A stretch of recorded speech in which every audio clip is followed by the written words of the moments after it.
Inside the Birds is back. What's going on, everyone? Geoff Mosher, Adam Caplan. Ladies and gentlemen, we are in regular season mode. NFL football begins Thursday night, right? We got Houston versus Kansas City. And, of course, the Eagles will play their opener Sunday in Landover, Maryland against the Washington football team. Adam, I know you're excited. Yes. Oh, God. I can't believe it's Monday. The football is here. 3 days from now, we have a game on Thursday night, as you mentioned. And, look, I'll tell you what. When you and I were talking in the spring and we got into early summer, I know you were concerned about having a season. And I would harken back to the people that I talked to and work in the NFL office, or I trust. They swore to me these protocols were stringent.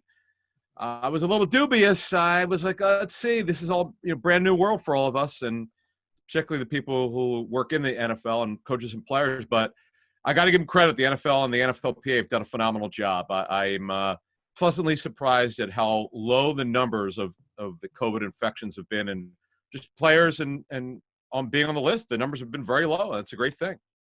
It is a great thing. It is. It does appear we will have football, and I'm really excited about that. I was, just like you, a little reluctant. I didn't know.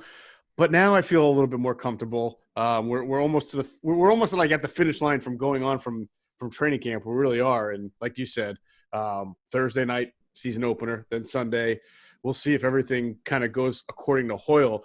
Adam, the NFL being back also means not only is Inside the Birds back, but we're back to doing our normal regular season schedule of podcasts, and that's 3 per week: Monday, Wednesday, and Friday. We're going to have our usual Inside the Birds pod, so they will drop 6 a.m.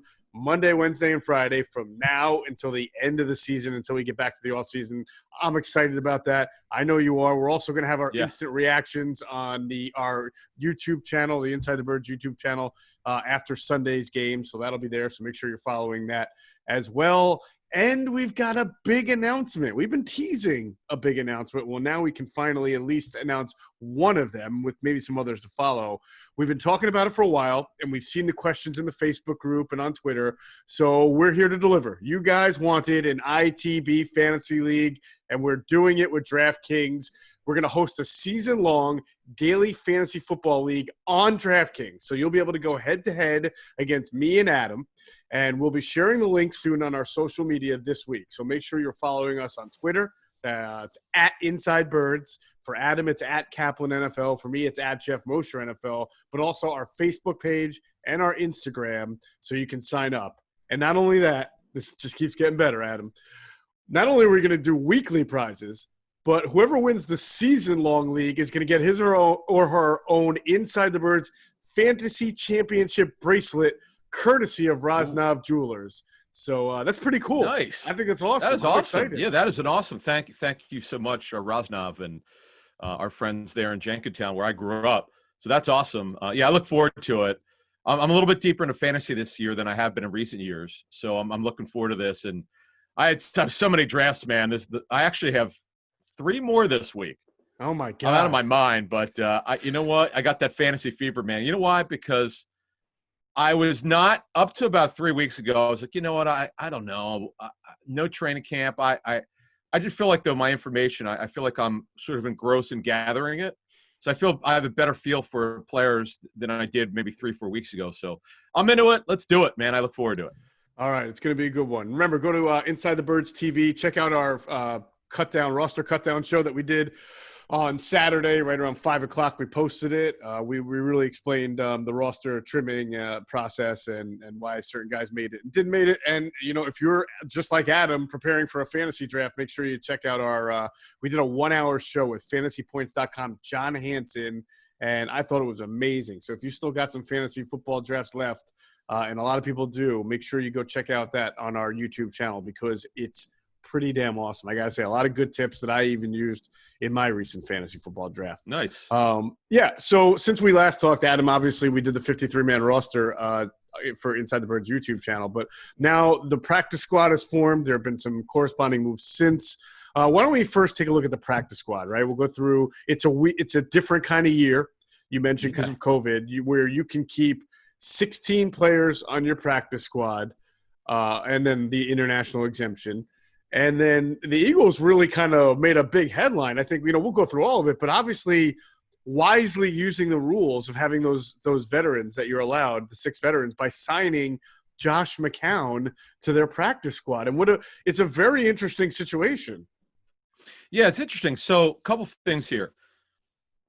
Of these 6 veterans, and Josh McCown is one of the 2 of them, there are absolutely no restrictions on how many years a guy has to have of service. So Josh McCown, who basically is retired. I mean, he hasn't announced anything. Obviously, he's on being on a practice squad, but he's going to be going to coaching. But the Eagles, he's been coaching high school. Actually, was last year when he was Eagles backup quarterback. It's a really crazy story. He would go home on weekends, Friday after practice, and then be back after he'd be back for the walkthrough on Saturday. It's crazy. Right. I don't know how he did that, but he was that trip to Charlotte was less than 90 minutes. Now he's moving to Texas, so a little bit longer flight. But anyway, he's going to be home, and he'll be able to do the online sessions. He can watch online and be in the meetings through Zoom. But he's just there as an emergency because in Bruce Arians, the head coach of the Bucs, talk about this, Geoff. Mm-hmm. He wants to have that quarterback on call or the players on call, depending on the position where you could get hit. Well, yes, the Eagles have 3 quarterbacks on their active roster. We knew that was going to be the case. Now they have McCown as the emergency quarterback on the practice squad. And when you look at it, we know that Nate Sudfeld is the 2. Jalen Hurts is a rookie who's never played in an NFL game. And then the other thing is, let's say, God forbid, something happens with Wentz and the quarterback room gets a virus. It's also, by the way, we've known, for as long as you and I have covered the league, well, let's put COVID aside. Sometimes you got that bug that goes through the club. So this is just kind of what they're doing, and I applaud it. I'm expecting more teams to start doing this stuff, as Bruce Arians outlined. I think he's actually doing something like that or thinking about it. Yeah, I think it's a smart move. What I wonder, though, is what happens if Carson Wentz gets hurt and he's supposed to miss 3 games? Is Nate Sudfeld definitely the quarterback for those 3 games? Yes. Okay. So he is – what you're saying is he is absolutely an emergency quarterback. Let's say McCown. Wentz can't play, as you outlined it, for 3 games, but they're not going to put on that new IR list, which you have to miss at least 3 games. It's not weeks, it's games. Right. Nate's the 2. Now, the question then is, do you think Jalen Hurts is ready to take snaps as the number 2? Because he's now then, under that scenario, as you outlined, he is 1 play away from being the starter. And that becomes a situation where they're going to have to get Josh McCown involved, fly to NovaCare, start taking practice reps. He's going to have to do that under that provision. You're hopeful that this never happens, but he knows the offense cold, obviously. He's a veteran. He's a journeyman. And that's that from there. And it's someone said something to me very, very funny. I'm sure Josh wouldn't do it. Wondered if Josh what would happen if a team wanted to sign Josh off with the Eagles practice squad. That would be pretty funny. A friend of mine texted that to me, and I said, you know what? I have no idea. And I said, I'm sure there's an agreement here. He's not going to do that. Yeah, because they've already agreed to this crazy situation where Josh is going to be home. So I don't know. That's from the ESPN from Schefter. So I thought that was interesting. Yeah, I thought that, look, Geoff, not a secret, the Eagles were considering hiring him as an assistant after the season was over, but that didn't work out. But they love Josh. They were so happy that they signed him, and he had to play in an emergency situation, as we know, after Wentz got taken out by Jadeveon Clowney. Yeah, and he also played against Atlanta week 2. So he was the backup quarterback last year. This is different. As long as that's what their plans are. I was just curious because I thought the Adam Schefter tweet was worded interestingly. It said he would be there as the emergency quarterback if 1 or more Eagles quarterbacks went down. And I said, well, why 1? If Carson went down, then he shouldn't be the backup quarterback unless they're saying he's the backup quarterback. It makes sense what you said. If Carson and Nate Sudfeld go down and they're not ready to hand the keys over to Jalen Hurts, I think makes sense. Okay. Yeah, the latter to me is kind of the way I see it. Okay. So that's that. Yeah, it's an interesting move again with the Eagles there, and he's one of the 2 veterans. The other veteran technically is Trevor Williams. He is one of the 2 veterans that they've signed to the practice squad. Correct. I forgot about Trevor Williams, who continues to be kind of a mystery to us. How they bring him in, they cut him, they bring him in, they cut him. Now they want him back on the practice squad. It's a little weird. All three running backs, Killins, Holyfield, Warren, that we knew were not going to make the team, all brought to the practice squad, which is very interesting. And I think what stands out, especially with Warren and Holyfield, is that even though the Eagles did make a move at running back, and we'll talk about them picking up Jason Huntley, they still are lacking kind of that big bruiser. And so Correct. Because Huntley's not that. So I feel like by keeping Holyfield and keeping Warren at him, and then one of these guys maybe if they need can be called up on game day, then it kind of satisfies that need. I mean, I don't know if they're still looking. I don't know what you think about it, but it was smart for me to them to still pick up a running back who they like, but also to keep a big bodied back. This is the latest I've ever seen it after the initial 53-man cutdown. We were first reported on Saturday's show that the Eagles were not interested in Adrian Peterson. He would go to Detroit.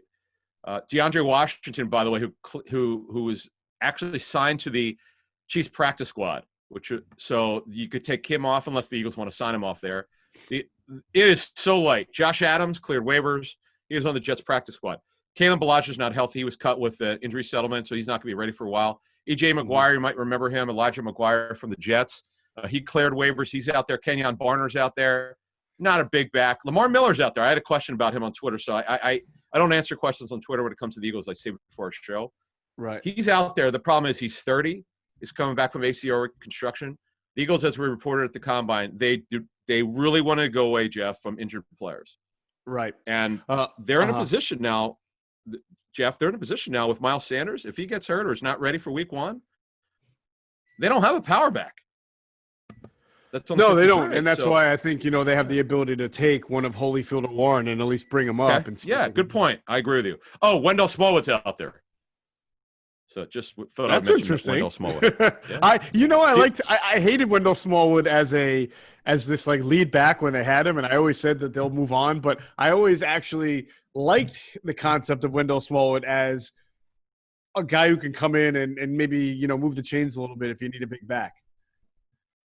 Yeah, he could also catch the football. That's it, man. It's the lightest list I've ever seen. For the post cut down, it's kind of weird. Yeah, I don't even know what the heck to think about it, but it just tells you, folks, you're not going to get that running back. You're just not. They're just not out there. I mean, unless you went Devontae Freeman, he's out there again, but he's a guy who's had a lot of injuries. So we'll see what happens. At some point, they're going to have to do something. But as you correctly said, and I totally agree with you, they have two power backs on the practice squad roster, and they could go from there. Now, the rest of the guys aren't unfamiliar.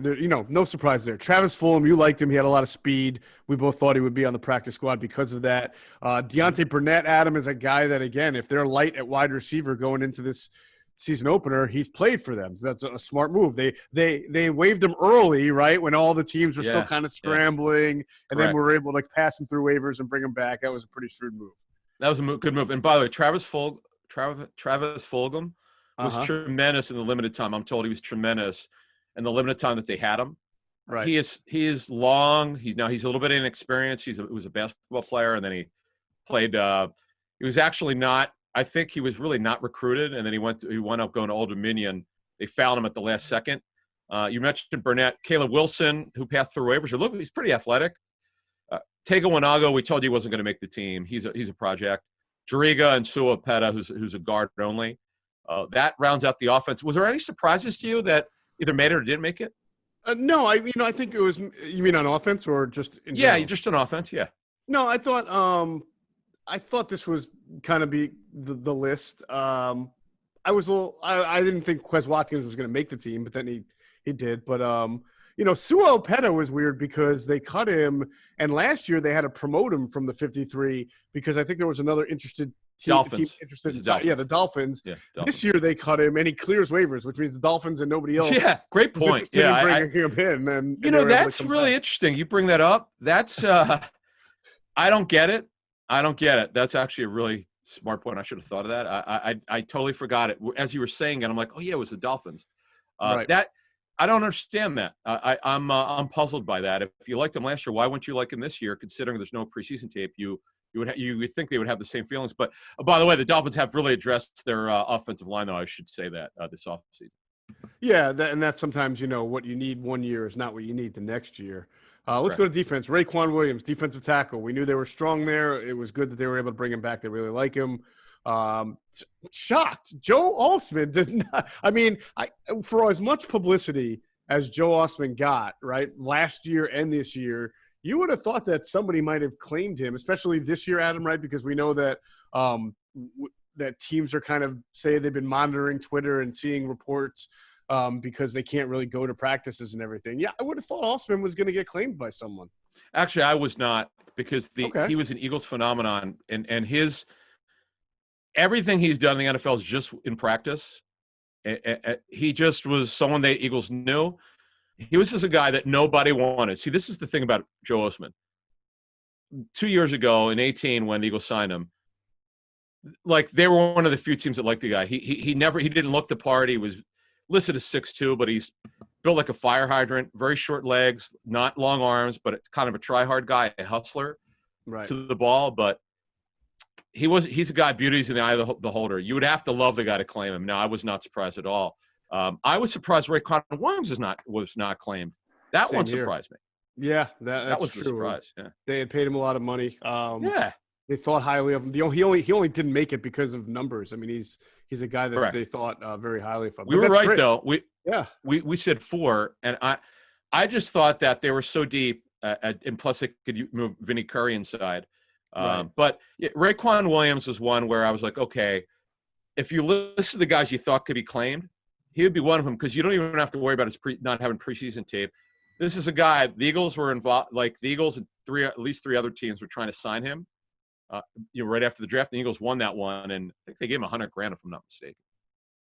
Yeah, to summarize, Adam, as I look at the practice squad in the entirety, and the others are, you mentioned Trevor Williams, but also Graylin Arnold and Elijah Riley, is that of these 16 guys, I can see probably half of them getting called up with the 2 call-ups that you're allowed at at different stages of the season, depending on what the Eagles need. Any Warren or Holyfield, McCown definitely, Burnett definitely, Caleb Wilson, the tight end, because they only kept 2. Certainly, if there's an injury at tight end, he might get the call up. Maybe Opeta if there's an injury on the offensive line. Raequan Williams, perhaps, if there's an injury at DT. Osman, of course. I mean, Trevor Williams. That's a pretty decent number of guys who may be able to contribute this year. I agree. I would say Burnett. Now, the Eagles right now, as we speak Monday morning, they only have 4 healthy receivers. You and I are co-reporting on Rager. We don't think he'll be back week 1. We think weeks 2 and 3, with that small tear in his labrum, we think 2 and 3 are realistic. As you explained to me, though, he's got to, once he starts practicing, they got to see how the shoulder feels. But the early word we're getting is weeks 2 or 3 would be reasonable. Quez Watkins was put on IR, by the way. I know he missed some practice time, but I don't even recall the injury. Do you? No, I don't know if I'm wondering if it's just a couple of weeks IR or if he's going to be on injured reserve the whole year. We're going to have to kind of stay on top of that one. Yeah, well, I my guess would be just checking into it that it's going to be 3 weeks. But okay. I agree. I think Burnett is ahead of Fulgham. I don't know how they feel about Warren or Holyfield. It'll be one of those 2 guys because they have size. That was a very good point. I agree with that. I don't see Wanago. He's not going to be ready. Suapeta could be, though he's not playing a game, I don't think. Osman makes total sense because he knows the system. Trevor Williams, to me, I know he hasn't been here very long. He's been here on and off, of course. He is a veteran. He has decent enough size. Right now, Geoff, they're really not deep on outside corner. This is the position where if you looked at their defense, we could say all we want and laugh about their linebacker group. It is what it is. But they could not afford one injury at outside corner. They're just not deep.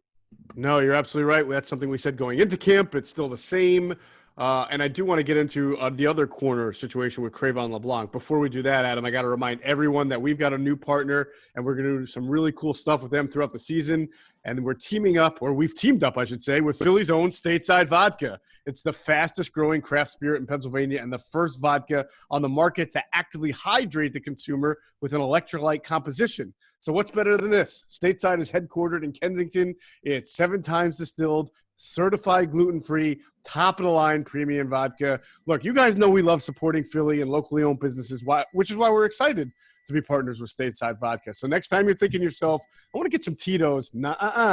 Remember, that's Cowboys country Tito's down in Texas. You got to think to yourself, I like the Eagles. I got to go with my Philadelphia brand vodka. And you know the answer to that. There's no better vodka than Stateside. It's award-winning and Philadelphia produced. So go to statesidevodka.com for 10% off the best vodka out there. Use the promo code BIRDS on your pickup or delivery. That's right. They deliver to the counties of Philadelphia, Chester, Delaware, Montgomery, Bucks, Westmoreland, or Allegheny. Supporting Stateside is supporting inside the Birds. So make sure you use that promo code BIRDS for 10% off Philly's own Stateside Vodka. All right, let's move on. I was a little surprised by the Cre'von LeBlanc release. I mean, on one hand, Adam, it feels like they're working out Cordy Glenn, so they may want to bolster tackle. They may want to bolster an outside corner position. He's really a slot corner and special teamer, and we know that Maddox can play the slot, and we know that Nickel Roby-Coleman is going to play the slot. He's a top 5 slot corner. So I can understand if this was almost like procedural, just to be able to clear a spot. Maybe they can bring him back. Yeah, my sense as we drop this on Monday morning is my sense is that it might have been a procedural move. I can't remember. They re-signed him. They extended his contract a year. Right. It doesn't make much sense to me why they're doing it like this, other than it's procedural because they had to play what we call roster tango. I mean, the Bills did this with Andre Roberts. Here's a funny story about Andre Roberts. This is incredible. So the Bills cut him at 4 p.m. Eastern on Saturday. As soon as teams got the personnel notice, it's the notice that every transaction that happens at the NFL every day. Once teams got it, at least three teams called him to see what he was going to do. And you got to be careful. Typically what happens is there's a wink, wink, nod, nod. Hey, because you've told the player, hey, listen, we want you back. Don't go anywhere. Tomorrow we're going to sign you. So what happened there was, and the Eagles went through this as well, you have to wait till the deadline to cut players is 4 p.m. Eastern on Saturday. The Bills cannot sign him until after 4 p.m. Eastern on Sunday. So that's what they did, and that's what happened there. And LeBlanc was cut on Sunday. So I would think if you're going to bring him back, because they're going to practice Monday, I believe, they're going to want to re-sign him. If he's not re-signed Monday, then it could be the old, we don't want to fully guarantee his salary because he's I think he's vested. So you don't want to do that. They've done this. They've done this in the past. They did it last year with Orlando Scandrick, right? They bring him back. They did it a couple of years ago with another backup outside corner, Brandon Hughes. I mean, this is something that they can do to manipulate the system. The only thing is, I can't imagine he's making that much money, but they'll save money if they can. Did you just say Brandon Hughes? Did you really do that? Wow. Yeah, I didn't say Brandon Pinder Hughes. I said Brandon Hughes. There's a difference. Brandon Hughes actually played a little bit for the Eagles for a couple of years. Wow, that was a call of the day. Yeah, I'm going to look up. Let me see. Cre'von LeBlanc is vested. Yep, I am correct on that one. And I will, as you speak, Geoff, I will look up his contract. All right. Well, now then is a good time to remind everybody to download the top-rated DraftKings Sportsbook app and use the code ITB for all your sign-up bonuses. That is the #1 rated DraftKings Sportsbook app. And, of course, use ITB, the promo code ITB, for all of your sign-up bonuses. All right. What do you got on LeBlanc? You got it yet? I will have it in about 20 seconds, but Geoff, I'll tell you what. See, week 1, if you're the Eagles, I think they could get away with being short at corner because the Washington team is very light at corner. Well, they're light at wide receiver. Yeah, wide receiver. So I think they're going to be okay there. But man, they play week 2 at home. Those Rams who run a spread, that's going to be a problem. So they have to be very, very careful. Cre'von LeBlanc, yeah, he's just making over $1 million. Yeah, to me, there's very little guaranteed money. So I could see them bringing him back week 2 if they're doing the veteran, they don't want to guarantee his base salary for week 1. To me, that would make sense. All right. Well, we'll see. We'll keep on track of that, and we'll keep on track. I mean, the Cordy Glenn situation is kind of hanging over the team. On Wednesday, we're going to get into a little bit more our Wednesday morning pod on the overall strengths and weaknesses of the team, and then we'll kind of go see. We'll update people on any moves that have been made since then. Let's get into the guy that they did pick up. I was a little surprised. Jason Huntley from the Lions. You know, the team I think does a good job, Adam, of always looking for like really good value. So even though they were looking for a big running back, the fact that this guy who was a 5th-round pick and fits their offense and has speed and quickness was out there, it almost seemed like they just jumped on the value right there to be able to bring a guy like that in. Yeah, he's talking to a Lions source. He's small, extremely fast, 4.38 pro day. He was not invited to the NFL Combine. He returned kicks in training camp for the Lions, I'm told, but he's not ready to do punts. He just he's a ways away from doing that. He is super fast. He's a changeup. And I agree with your assessment. I just don't understand you can like the guy, but he doesn't fit the power profile, right? Am I wrong about that? You there? Oh, I'm sorry. I accidentally hit mute. This wasn't about per se adding to a need. This was about the value. About a guy who was drafted this year, who had a good college career, and the opportunity to bring him in. I agree. It's a little odd given what they do need. Usually you do use the waiver wire to fill in a hole for what you need. But again, they have those big backs on their practice squad. So it seemed like who they can call up. So it seemed like they just felt like there was a really good value to get a guy like that. You don't often see guys drafted this year in the first, 1 to 5 rounds getting cut. Guys like you saw with the Eagles, they held on to Tuhill, got rid of Miller, right? They held on to Watkins, got rid of Jones and Douglas. Most teams like to hold on to their draft picks for at least 1 year, if not 2, before discarding them. And they get the benefit of the doubt a lot. The Lions are loaded at running back, and then they signed Adrian Peterson. So, Huntley is smaller. He's a changeup. I mean, look, you could look at the Eagles' 3 running backs that they have on the roster, and you go, okay, the guy, if you have him active, could get a couple carries because he's faster than anyone that they have. But I don't see kind of him making any kind of impact for this football team this season unless he winds up being active as the kickoff returner. I was just about to say that because isn't Greg Ward right now? And Greg's he's reliable, solid, but he's not flashy and explosive. So maybe this kid, and plus he's probably going to play a lot as the slot receiver. So maybe they were looking at this kid to just return kicks and play special teams. We'll get more on that. We'll definitely get more updated on that. All right, before we finish off, we obviously have to thank our friends at PHLSportsNation.com, enhancing the fan experience like nobody else, covering all 4 Philly teams. Follow them on Twitter at PHL Sports Nation. Go to their website, PHLSportsNation.com. They always produce great content for the fan, by the fan. That's their motto. Also, some really good podcasts. So make sure you're following PHLSportsNation.com. And right now, we'll pause very quickly for a word from our sponsor. All right, Adam, we talked about Sharif Miller and Rasul Douglas. They were both claimed on waivers by Carolina. And also, Noah Togiai, the tight end that we thought was going to make the team, it feels like they got cute here. Like they thought they were going to be able to pass him through waivers and bring him back, and they weren't able to. And that's too bad because this kid, I think, can play. I just think that they outsmarted themselves on that one.